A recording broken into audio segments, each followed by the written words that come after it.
ബംഗാളിൽ നിന്ന് ഗുഡ്ഗാവിലേക്ക് 1500 കിലോമീറ്ററേറെ താണ്ടി മമതയുടെ പോലീസ് വരുന്നു. ഒരു 22 വയസ്സുകാരിയായ പെൺകുട്ടി വിദ്വേഷ പരാമർശം നടത്തി എന്ന് പറഞ്ഞുകൊണ്ട് പിടിച്ചുകൊണ്ടുപോകുന്നു. ഈ പരാതി കൊടുത്ത ആൾ നിരന്തരമായി ഹിന്ദു ദൈവങ്ങളെ അപമാനിക്കുകയും മോശമായി ചിത്രീകരിക്കുകയും ചീത്ത വിളിക്കുകയും ചെയ്യുന്നതാണ്. ഇതൊരു ഇരട്ടത്താപ്പല്ലേ ഈ പറയുന്ന പോലീസിന്? മമതാ ബാനർജി കുറെ കാലമായിട്ട് ബംഗാളിൽ വോട്ട് ബാങ്ക്, ഒരു മുസ്ലിം വോട്ട് ബാങ്ക് സൃഷ്ടിച്ചിട്ടുണ്ട്. ആ വോട്ട് ബാങ്കിന് വേണ്ടിയിട്ടുള്ള കളിയായിരുന്നു ഇത്. എന്താണെന്ന് വെച്ച് കഴിഞ്ഞാൽ, ഈ 22 വയസ്സുള്ള കുട്ടി, നിയമ വിദ്യാർത്ഥിനി, അവരുടെ പോസ്റ്റ് ഡിലീറ്റ് ചെയ്തിരുന്നു. ഇൻസ്റ്റാഗ്രാമിൽ വന്ന പോസ്റ്റ്. ആ പോസ്റ്റിൻ്റെ അകത്ത് ഇസ്ലാമിനെ പറ്റിയും പ്രവാചകനെ പറ്റിയൊക്കെ ചില വാചകങ്ങൾ ഉണ്ടായിരുന്നു. അത് അവർക്ക് മനസ്സിലായല്ലോ, ഈ പരാതി ഉണ്ടെന്ന് മനസ്സിലായി. അത് ഡിലീറ്റ് ചെയ്യുകയും ചെയ്തിരുന്നു, മാപ്പും പറഞ്ഞു. അതിനുശേഷമാണ്, പിന്നെ പോസ്റ്റ് ഇല്ലല്ലോ, അതിനുശേഷമാണ് ഈ അറസ്റ്റ് ചെയ്ത് കൊണ്ടുപോയിരിക്കുന്നത്.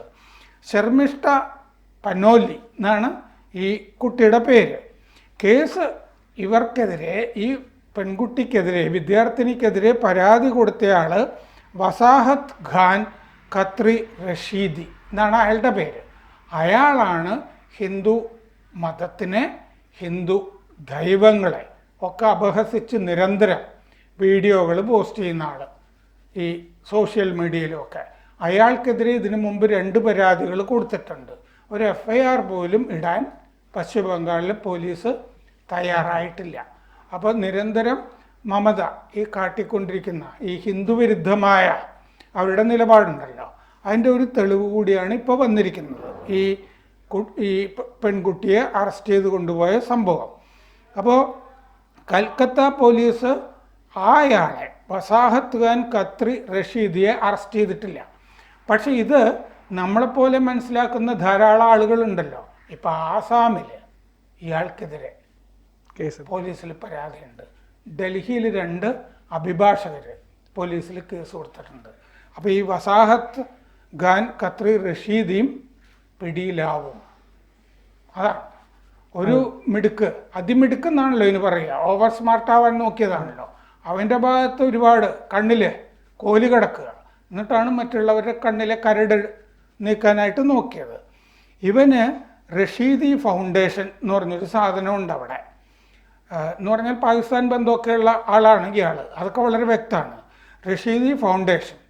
എന്നിട്ട് ആ റഷീദി ഫൗണ്ടേഷൻ ആണ് ഈ ഹിന്ദുക്കൾക്കെതിരായ പരിപാടികളൊക്കെ മമതാ ബാനർജിയുടെയും TMCയുടെയും ഒക്കെ ഒത്താശയോടുകൂടി നടത്തുന്നത്. കാരണം അവിടെ ഡെമോഗ്രഫി മാറിയിട്ട് പല സ്ഥലത്തും മുസ്ലിം ഭൂരിപക്ഷം ഉണ്ടല്ലോ, പല ജില്ലയിലുമൊക്കെ. ഈ സന്ദേശ് ഗലിയുടെ ആ ഭാഗത്തുമൊക്കെ മുമ്പ് ഹിന്ദു ഭൂരിപക്ഷമായിരുന്ന സ്ഥലമാണ്. അപ്പോൾ ഈ ശർമിഷ്ഠ ഇൻസ്റ്റാഗ്രാമിലാണ് വീഡിയോ. ആ വീഡിയോ ശരിക്കും പാകിസ്ഥാനെതിരെയായിരുന്നു. പഹൽഗാം ഭീകരത ഈ പാകിസ്ഥാൻ സ്പോൺസർ ചെയ്തതിനെതിരെയായിരുന്നു. അപ്പോൾ ഈ ഹോളിവുഡ് നടന്മാരുടെ ചില പേരുകളുമൊക്കെ അതിൻ്റെ അകത്ത് പറഞ്ഞിരുന്നു, ഇല്ലേ? അതെ അതെ. ഖാൻമാരെ സ്വാധീനത്തിലുള്ള സ്ഥലമല്ലേ. അപ്പോൾ അത്തരം ആളുകളൊന്നും അതിനെതിരെ പ്രതികരിച്ചില്ല എന്നുള്ള കാര്യം അതിൻ്റെ അകത്ത് പറഞ്ഞിരുന്നു. അതെന്തുകൊണ്ടാണെന്നുള്ള കാര്യമൊക്കെ അതിൻ്റെ അകത്ത് ചർച്ച ചെയ്തിരുന്നു. പൊതുവേ തീക്ഷ്ണമായ പോസ്റ്റുകൾ ഇടുന്ന ആളാണ് ഈ ശർമിഷ്ഠ എന്ന് പറയുന്ന ആൾ. അവർ ചെയ്തതിനെ നമ്മൾ അനുകൂലിക്കുകയോ പ്രതികൂലിക്കുകയോ നമ്മളൊന്നും ചെയ്യുന്നില്ല. പക്ഷേ ഇതിൻ്റെ അകത്തൊരു ഇരട്ടത്താപ്പുണ്ടല്ലോ. കാരണം ഇപ്പോൾ ജാമ്യമില്ല ശർമിഷ്ഠയ്ക്ക്. ജാമ്യമില്ലാത്ത കുറ്റമായിട്ടാണ് അവിടെ എടുത്തിരിക്കുന്നത്. ഇനി ഈ വസാഹത്ത് ഖാൻ ഖത്രി റഷീദിയുടെ പോസ്റ്റുകളെപ്പറ്റി നമുക്ക് സത്യത്തിൽ ചർച്ച ചെയ്യാൻ പ്രയാസമാണ്.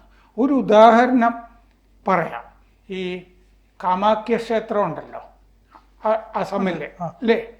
കാമാഖ്യ ക്ഷേത്രത്തിലെ വിഗ്രഹം മുറിച്ച യോനിയാണ്. ഇയാൾ പറഞ്ഞിരിക്കുക, ഇതൊന്നും ഡിലീറ്റ് ചെയ്തിട്ടില്ല, ഇതൊക്കെ ഇപ്പോഴും നിലനിൽക്കുന്നുണ്ട്. ഇങ്ങനെയൊക്കെ പ്രാർത്ഥിക്കുന്നത് മനോരോഗമാണ്. അയാൾ പറഞ്ഞിരിക്കുക കാമാഖ്യ ക്ഷേത്രത്തിനെ പറ്റി. ഒരു വക അറിഞ്ഞൂടാ, അതിന്റെ ഫിലോസഫി എന്താണെന്ന് അറിഞ്ഞൂടാ, ഒന്നും അറിഞ്ഞു, എന്താണ് യോനി എന്ന വാക്കിന് അർത്ഥം പോലും അറിഞ്ഞുകൂടാത്തതിന്റെ അബദ്ധജടിലമായ പ്രസ്താവനയാണ്. ഇയാളെ വലിയ സാമൂഹ്യ വിരുദ്ധനാണ്. അതും മറ്റേ ഹിന്ദുക്കൾക്കും പൊതുവെ അറിഞ്ഞുകൂടാ. ശിവലിംഗം എന്ന് പറഞ്ഞു കഴിഞ്ഞാൽ ശിവന്റെ അവയവമാണെന്ന് ധരിക്കുന്ന ഹിന്ദുക്കളല്ലേ ഭൂരിപക്ഷം. അതൊരു പ്രകാശ സ്തംഭത്തിനെയാണ് അങ്ങനെ പറയുന്നത്. അതിന്റെ മൂലാർത്ഥം സംസ്കൃതത്തിൽ അങ്ങനെയാണ്. അപ്പോൾ എന്ന് പറഞ്ഞ പോലെയാണ് കാമാഖ്യ ക്ഷേത്രത്തിൽ മുറിച്ച യോനിയാണ് പ്രതിഷ്ഠ. ഇതിനെയൊക്കെ വണങ്ങുന്നത് മനോരോഗമാണ്. ഇങ്ങനെയാണ് ഇയാളുടെ മുഴുവൻ പോകുന്നത്. അയാളുടെ പോസ്റ്റുകൾ മുഴുവൻ ഹിന്ദിയിലുമാണ്. ഞാൻ കുറേ നോക്കി, ഇത് നമുക്ക് ഇങ്ങനെ പറയാൻ കൊള്ളില്ല, അതുപോലത്തെ ഭാഷയും കാര്യങ്ങളുമാണ് അയാൾ പറഞ്ഞിരിക്കുന്നത്. അപ്പോൾ അയാൾക്കെതിരെ പല പരാതികൾ കൽക്കട്ട പോലീസിൽ, ബംഗാൾ പോലീസിൽ ഉണ്ടായിട്ടും ഇതുവരെ ഒരു നടപടി എടുത്തിട്ടില്ല. അതാണ് ഈ മതപ്രീണനം എന്ന് പറയുന്നത്. അവർ ഈ നമ്മുടെ ഈ രാമനവമി ഘോഷയാത്ര അല്ലേ, ദുർഗാപൂജ ഘോഷയാത്രകൾ, ഇതിനെയൊക്കെ ഈ TMCയുടെ മറ്റേ ന്യൂനപക്ഷ സെല്ലുണ്ടല്ലോ, അവരെ ആക്രമിച്ചു കഴിഞ്ഞാലും ഒന്നും മമത മിണ്ടാറില്ലല്ലോ. അങ്ങനെ ആക്രമിച്ച ഒരുത്തനായിരുന്നു ആ ഷെയ്ഖ് എന്ന് പറഞ്ഞ സന്ദേശ് ഗലിയിലെ 500 പേരുള്ള ഒരു ഗുണ്ടാ സംഘം ഉണ്ടായിരുന്നു. അങ്ങനെ ഈ ദുർഗാപൂജ, രാമനവമി യാത്രകൾ ഇതൊക്കെ ആക്രമിച്ചിട്ടുള്ള പാരമ്പര്യമുള്ള ആളുകളിലെയാണ് അവർ കൂടെ കൊണ്ട് കിടക്കുന്നത്.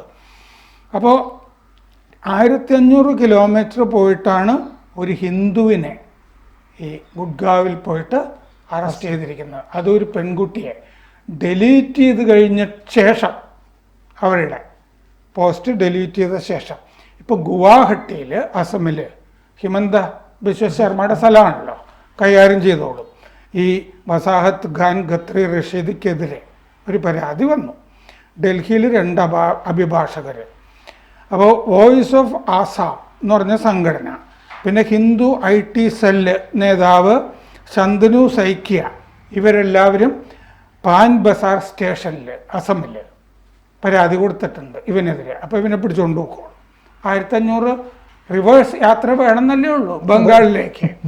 അപ്പോൾ കാമാഖ്യ എന്ന് പറയുന്നത് നമ്മുടെ ശക്തിപീഠങ്ങളിലൊന്നാണ് അല്ലേ. 52 ശക്തിപീഠങ്ങളിലാന്ന് പറയും. അതിലൊന്ന് ശാരദ പീഠമാണെന്ന് പറയും. അത് POKയിലാണ്. ചിലത് ശക്തിപീഠങ്ങൾ തിരിച്ചറിഞ്ഞിട്ടുമില്ല ഏതൊക്കെയാണെന്നുള്ളത്. അപ്പോൾ ഈ വിനീത് ജിൻസാൽ, അമിത സച്ദേവ, ഇവരാണ് ഡൽഹിയിൽ പരാതി കൊടുത്തിരിക്കുന്ന അഭിഭാഷകർ. അപ്പോൾ കങ്കണ റണാവത്തിനെ പോലെ ഉള്ള ആളുകൾ, ഒരു ഡച്ച് MP ഈ ശർമ്മിഷ്ഠയെ വെറുതെ വിടണം, അവരൊരു കുറ്റവും ചെയ്തിട്ടില്ല, ആവിഷ്കാര സ്വാതന്ത്ര്യമായി അത് കരുതേണ്ടതാണെന്നൊരു ഡച്ച് MP ആവശ്യപ്പെട്ടിട്ടുണ്ട്. അതൊക്കെ ഒട്ടും പ്രതീക്ഷിക്കാത്ത ഭാഗങ്ങളിൽ നിന്ന് പോലും ശർമ്മിഷ്ഠയ്ക്ക് അനുകൂലമായിട്ട് അഭിപ്രായങ്ങൾ വരുന്നുണ്ട്. പിന്നെ ഈ ശ്രീറാം സ്വാഭിമാൻ പരിഷത്ത് ശർമ്മിഷ്ഠയ്ക്ക് പിന്തുണ അറിയിച്ചിട്ടുണ്ട്. മെയ് 30 കഴിഞ്ഞ ദിവസമാണ് ഗുഡ്ഗാവിൽ നിന്ന് ശർമ്മിഷ്ഠയെ പിടിച്ചുകൊണ്ടുപോയത്. ശർമ്മിഷ്ഠയ്ക്കെതിരെ ഈ പരാതി കൊടുത്ത ഈ വസാഹത്ത് ഖാൻ ഖത്രി റഷീദിക്കുമൊക്കെ കറാച്ചിയിൽ ഓഫീസുണ്ട്, അയാളുടെ സംഘടനയ്ക്ക്, റഷീദി ഫൗണ്ടേഷന്. ഭീകരവാദ പ്രവർത്തനമായിട്ട് നല്ല ബന്ധമുള്ളതാണ് കറാച്ചിയിലെ ഓഫീസ്. പിന്നെ സ്കൈ ഫൗണ്ടേഷൻ എന്ന് പറഞ്ഞൊരു ഫൗണ്ടേഷൻ ഉണ്ട്, ISIൽ നിന്ന് ഫണ്ട് കിട്ടുന്ന ഫൗണ്ടേഷൻ. അപ്പോൾ ഈ ശർമ്മിഷ്ഠയ്ക്കാണെങ്കിൽ എക്സിലും ഇൻസ്റ്റാഗ്രാമിലുമായിട്ട് 1,75,000 ഫോളോവേഴ്സ് ഉണ്ട്. അപ്പോൾ ഇവർ പറയുന്ന ഏതൊക്കെ ആളുകൾ കേൾക്കാറുണ്ട്. പൂനെയിൽ സിംബയോസിസിലെ നിയമ പഠിക്കാനുള്ള സിംബയോസിസിലാണ് അവർ പഠിക്കുന്നത്, ഡൽഹിക്കാരിയാണെങ്കിലും. അപ്പോൾ മെയ് 14 ഈ AIMIM ഒവൈസിയുടെ പാർട്ടിയില്ലേ, അതിൻ്റെ ദേശീയ വക്താവ് വാരിസ് പത്താൻ ഇവർക്കെതിരെ, ശർമ്മിഷ്ഠയ്ക്കെതിരെ പറഞ്ഞുകൊണ്ട് ഇവരുടെ ഇൻസ്റ്റാഗ്രാം പോസ്റ്റ് ഒക്കെ പലർക്കും ടാഗ് ചെയ്തുകൊണ്ടാണ് ഇതൊരു പ്രശ്നമാക്കിയത്. AIMIM ആണ് ഇതൊരു പ്രശ്നമാക്കി മാറ്റിയത്.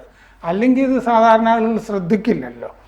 മെയ് 15 മെയ് 14 പോസ്റ്റ് ഇട്ടു, മെയ് 15 മാപ്പ് പറഞ്ഞത് ഡിലീറ്റും ചെയ്തു ശർമ്മിഷ്ഠ. മെയ് 30 കൽക്കട്ട പോലീസ് ഇതിൽ എത്തി ഇവരെ പിടിച്ചുകൊണ്ട് പോകുന്നത്. 72 ഹൂറിമാരുടെ കാര്യമൊക്കെ പോസ്റ്റിൽ പറഞ്ഞിരുന്നു, സാധാരണ പറയുന്നത് പോലെ. സത്യം മാത്രം പറഞ്ഞേ ഉള്ളൂ. അതെ, ഡച്ച് MP ഗീർട്ട് വൈൽഡേഴ്സ് ആണ് ശർമ്മിഷ്ഠയ്ക്ക് പിന്തുണ അറിയിച്ചിരിക്കുന്നത്. ഇത് പാർട്ടി ഫോർ ഫ്രീഡം, ആ പാർട്ടിയുടെ MP ആണ് അദ്ദേഹം. കുറച്ച് MP-മാരേ ഉള്ളൂ, വലതുപക്ഷത്ത് നിൽക്കുന്ന പാർട്ടിയാണ്.